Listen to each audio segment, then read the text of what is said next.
Hey there, and welcome back again to YAS, a stripper podcast. On this podcast, we'll discuss how classifying each other as people and workers is dangerous to society and marginalized groups of people. We'll also talk about the climate in and outside of the strip clubs and all of the amazing things that strippers do. And of course, we'll talk about all of the things in between.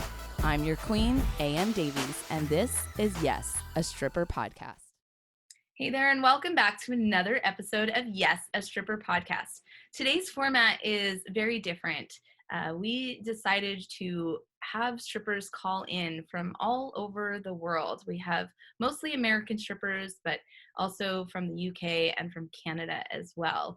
And the reason I wanted to do a podcast this way, an episode this way, is because I really wanted to hear other people's voices and get a real idea of what's going on with them. And I just wanted to listen. And I was telling somebody the other day about how throughout this journey that I've been on, which is being an advocate for strippers, that I had to learn over time how to truly listen. And I thought I was a good listener for a long time. And it kind of just dawned on me overnight one day that I wasn't really truly listening to what strippers want or what they're going through. I had learned all this new information and I was just spitting it back at them as information that they needed to know. And it was the only information they needed to know. And it was the right information. And I didn't take the time to sit back and think of their perspectives or their individual experiences. And so that's why we're having this format today. Basically, so I can shut the fuck up as much as possible, which is really hard for me to do, and just listen to what's going on in their world. Because quite frankly, I spend a lot of my time being very angry at club managers and owners, but there are people out there that are at least trying to do the right thing. And I think that I need to be reminded that people are people, and in every industry and in every part of life, there are people who do things that you really like and appreciate and people who do things that you don't. And the strip club industry is no different. It's made up of people. And it's how people choose to be, not about how owners or employers of strip clubs choose to be. It's how those people choose to be. And that's what the real crux of all of this is. It's determining who's helping and who's hurting, and to create a dialogue around that so we can all learn and figure out how to support each other, because this is going to take a lifetime to reform this industry and create happiness and abundance around it. So we're not doing 4-for-1 today. We're not doing stripper tips. We are just listening to these amazing dancers tell their stories and to connect with them. So I hope you enjoy. All right, Mickey, thank you so much for joining us. Our audience would love to know where you're calling from today. I'm currently in Indianapolis. Yeah. Nice. And how long have you been a stripper for? I've been a dancer for the past 4 years. Yeah. Okay, nice. So we want everyone to know, what was work like in the clubs for you before COVID-19? Like, were you treated well? Did you understand your rights as a worker? Were you making money? Was there customers coming in and out? Like, just general, how were you feeling? What were you experiencing in your world? Yeah, I mean, clubs as far as money was good. I was dancing in San Francisco, and I had kind of gotten the reputation. I was the #1 showgirl in SF, so it was good. It took me a long time, but I had regular clients. And okay. Yeah. So were you dancing in Indianapolis as well, or just San Francisco? I dance in both places. I'm from Indiana, so when COVID-19 started really taking form, I came back over here just to get out of the city. Right. And do you feel a difference in your work environment between state to state? Like, are you treated differently in each state as far as like your workers' rights, or like how your relationships with your managers? I mean, yeah, the worker rights are different because in California, we're all employees, and here it's independent contractor. So that's probably the biggest difference. But as far as club to club management is going to vary no matter what state you're in. So Yeah, that's true. That's a good point. Yeah, I guess I was more of like wondering about different procedures in the clubs. And because one of the things that we're noticing even in California is that the procedures of how they're paying their employees now is that varies from like city to city, that there's like a different system in place in each city. So I guess I was just wondering if there was a contrast or if you prefer one particular state over the other based on how they treat you guys. I mean, definitely San Francisco will always be my, favorite. I worked at, Condor Club. That's my like home club. Love that club. Love the managers and the way they treat us. Probably the best out of any other place I've ever worked. But, great. Condor is called Condor Club? Yeah, oldest strip club in San Francisco. So. Really? Oh, that's really cool. That's great to hear. So what's life been like for you and some of your other coworkers after COVID-19? What, were your employees, did they help you or guide you or say anything?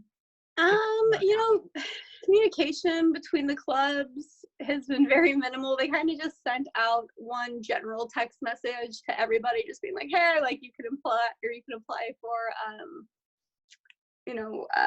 Unemployment insurance? Yeah, unemployment. And that was pretty much it.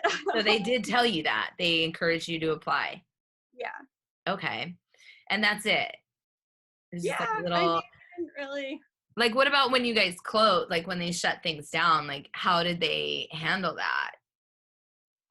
Literally I had to call and check to see if it, because I was, still I just gotten in Indianapolis and the clubs were still open here. So I literally the day I heard it on the news and I was scheduled to work that night and I literally had to call and be like, hey, like, are we open? And then they were like, no. Wow. So, really? They didn't even... So you just know. Yeah. Okay, I have another question for you. Did you get a stimulus check? Yeah. You did? I filed okay. my taxes. Great. Okay. Because I received a question from somebody today saying, hey, do you know any strippers that got their stimulus check? I said, honestly, I haven't asked anybody. I haven't. But there's also glitches in the system. And she said, oh, because I'm hearing sex workers aren't getting their stimulus check. And I'm like, and I'm saying this because the audience needs to understand that the media is continuously putting out misleading information about sex workers specifically.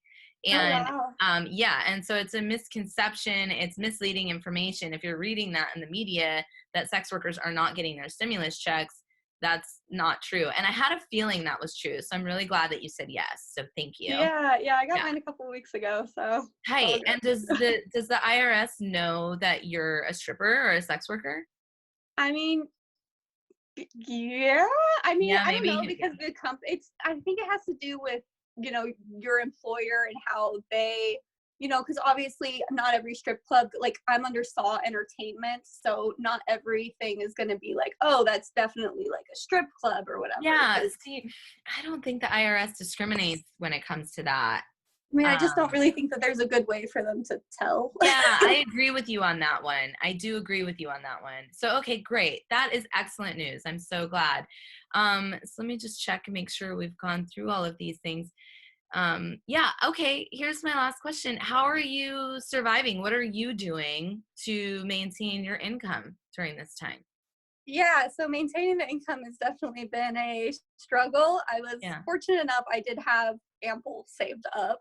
I was trying to buy a house this next year, so I'm preparing for the down payment on that. So I was lucky that in that sense. But just OnlyFans, Sex Panther, camming, all those different streams is probably been what's just keeping me like from losing money. Yeah. Sex Panther is a new one. I haven't heard of this one yet. Oh, this is probably one of my favorites because really? I am a great sexter. But interesting. I am not a good sexter. I find it to be incredibly irritating because you have to think really hard about like, Yeah, I don't know. I just remember like me as like, a younger adult always sexting boys. So Yeah, I mean, it's fun, don't get me wrong, but it's like doing it regularly. Like, well, I can't say that because I texted that like yesterday. So I have to like come up with new vernacular and some new ideas. I mean, you can like, there's some things you can do to automate it. You can always write out scripts on like the Note app and then just like copy and paste and send out text. Oh, wow. Oh, wow. You're like a professional. Like you could teach a sexting class. You could. So, yeah. That was really good. Thank you. I'll noted. I will. I'll just make I'll spend like an hour just sexting myself basically, and I'm just like copy and paste. That's so yeah, there you go. But yeah, I like it. They pay per text message and they pay more if you send out photos and even more money if you choose to send videos. So nice. It's just another way to. Well, that's great. Well, you seem like you're a survivor, an adapter, and an ambitious go-getter. I'm definitely getting that from you. So right on. Glad you're doing okay out there. Nice. Thank you. Me too. Thank you so much for calling in. Yeah, no worries. Anytime. I'll be in touch, okay? All right. All right. Bye. Bye. If you have any questions, comments, or concerns, you can email us at yesastripperpodcast@gmail.com. Be sure to follow us on Instagram at yesastripperpodcast. And you can catch the show on YouTube, Spotify, SoundCloud, anywhere that you can find podcasts. We hope you tune in next week. I've been your host, A.M. Davies. See you soon.